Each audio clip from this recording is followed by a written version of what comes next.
मैं इस समय रतलाम के रावटी में हूं और यहां पर मेरे साथ मौजूद हैं रतलाम जिले की सेलाना से भारत आदिवासी पार्टी के चर्चित एमएलए कमलेश्वर डोडियार जी। तो विधानसभा सत्र में वो ज्वाइन करके लौटे हैं और कुछ सवाल हमारे मन में हैं जो आपकी ओर से हम करेंगे। विधायक जी, कैसा रहा आपके लिए ये पहला सत्र और उसका अनुभव? अच्छा रहा, पहला सत्र अच्छा रहा। मैं और भी मुद्दे उठाना चाह रहा था, तो कुछ समस्याएं थी वहाँ पर, उसकी वजह से मैं नहीं कर पाया। लेकिन मैंने अपने तरीके से जो यहाँ की बुनियादी समस्या थी, शिक्षा, स्वास्थ्य, रोजगार, पलायन, आदिवासियों को और तमाम प्रकार के मुद्दे, पेशा कानून, बहुत प्रकार की चीज़ें हमने उठाई विधानसभा के अंदर में। भील प्रदेश का जो मुद्दा था उसको मैंने उठाने के लिए किया हूँ कानूनी तरीके से। मगर आपका जो तारांकित सवाल नंबर 174 है उसकी बड़ी चर्चाएं हैं, आपने उसको रिकॉर्ड पे ले लिया। वो सवाल क्या था? 10 नंबर का लगा था मेरा, जिस दिन आखिरी था, आई थिंक 14 फरवरी का दिन था वो मेरे ख्याल से। तो वहाँ 10 नंबर का मेरा सवाल लगा हुआ था भील प्रदेश के निर्माण, भील प्रदेश के गठन को लेकर के, और सरकार ने अभी तक क्या कार्रवाई की। हमारे जो लोग हैं, अपने भील प्रदेश के जो लोग, इस वाले इलाके रतलाम, झाबुआ, अलीराजपुर, राजस्थान के लोग, तो मध्य प्रदेश की विधानसभा भोपाल में है। तो मध्य प्रदेश के लोगों ने भील प्रदेश की मांग के लिए अभी तक कितनी बार मांग करी, चाहे ज्ञापन के माध्यम से, रैली के माध्यम से, ज्ञापन, धरना के माध्यम से, आंदोलनों के माध्यम से, कितनी बार अभी तक मांग करी और आपने कार्रवाई क्या करी? ये मैंने पूछा था सरकार से, मुख्यमंत्री जी से मैंने पूछा था, क्योंकि अल्टीमेटली वो लायबल हैं। जो मेरा सवाल था सामान्य प्रशासन विभाग का, और मध्य प्रदेश में अभी सामान्य प्रशासन का जो विभाग है वो मुख्यमंत्री जी हैं।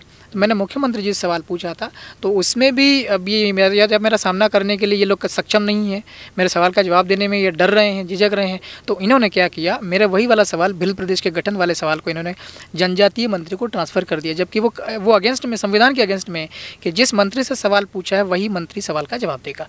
अब मैंने जो सवाल पूछा वो सवाल था भील प्रदेश के गठन वाला, उसकी कार्रवाई का जो काम है वो सामान्य प्रशासन विभाग का है, और सामान्य प्रशासन विभाग मध्य प्रदेश में माननीय मोहन जी यादव मुख्यमंत्री जी हैं, उनके पास में है। तो मेरे सवाल का जवाब उनको देना चाहिए था। तो मेरे को पत्र के माध्यम से जवाब मिला है, जनजातीय मंत्री का पत्र भी मिला है मुझे कि आपकी कार्रवाई श्रृंखला वो इकट्ठा किया जा रहा है, आपकी जानकारी जो आपने मांगा है जवाब, उसका उत्तर इकट्ठा किया जा रहा है, उसके आंसर्स।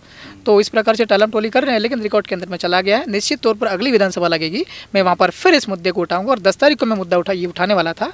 10 नंबर वाला जो मेरा प्रश्न था भील प्रदेश के गठन वाला, उस प्रश्न का जब मेरा 10 नंबर पर आने वाला था, सामान्यतः 12 या 13 प्रश्न तक चर्चा हो जाती है हर रोज़।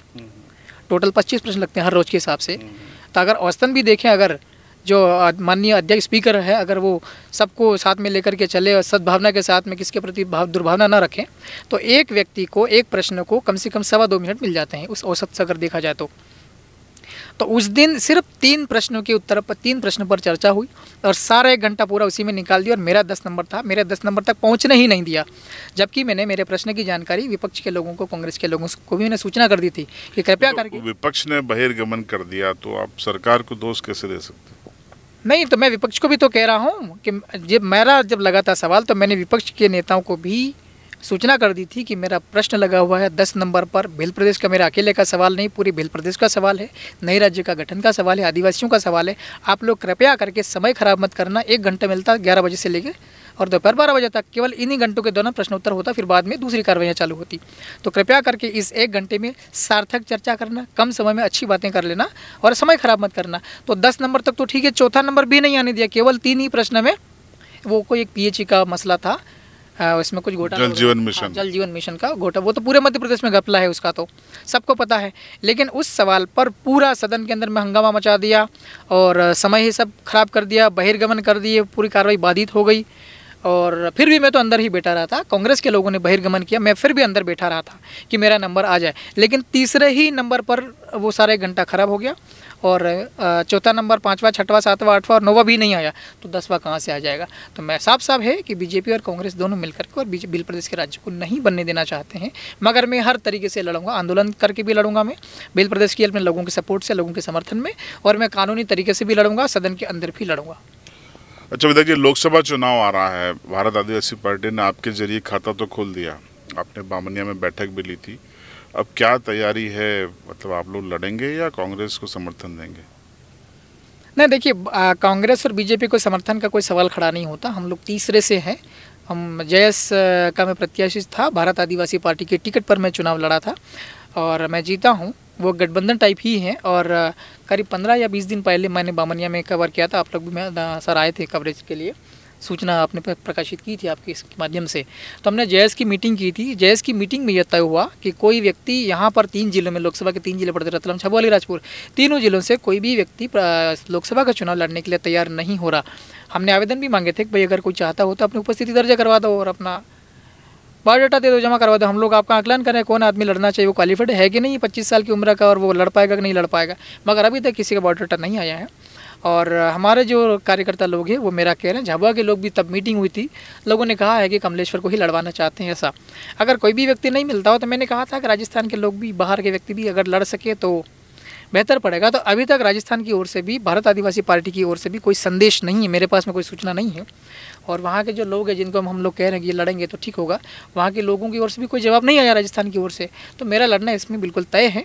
मैंने एक मीटिंग कर ली है, अब एक और हम लोग चयन पद्धति वाली मीटिंग करेंगे, जिसके अंदर में वो एक वोटिंग जैसा सिस्टम होता है उसके अंदर में, सिलेक्शन सिस्टम में, और वैसा राजस्थान वाले भी करते हैं वो भी। और हमने भी जेएस के अंदर ही बना रखा, 4 जिला पंचायत के सदस्य हमने इसी प्रकार से बनाए हैं सिलेक्शन पद्धति से, और मैं भी विधायक सिलेक्शन पद्धति से ही बना हूँ। अभी सिलेक्शन पद्धति की मीटिंग बहुत जल्दी होने वाली है। अभी आपकी मुलाकात हुई थी हितानंद जी से, बीजेपी के संगठन मंत्री हैं, तो उसको लेकर कई चर्चाएं हैं मीडिया में कि क्या बीजेपी से आपकी नज़दीकियां बढ़ रही हैं? देखिए, मैं विधायक हूँ और पूरे भारत के लोगों को पता है कमलेश्वर विधायक बन चुका है, और हितानंद जी शर्मा जो है वो पुराना भी परिचय है। मैं बीजेपी के और भी पुराने बड़े बड़े लोगों से मेरी जान पहचान है, परिचय भी है। कांग्रेस के भी बड़े बड़े लोगों से मेरा जान पहचान पहले से ही थी। विधायक तो मैं अभी बनाऊँ।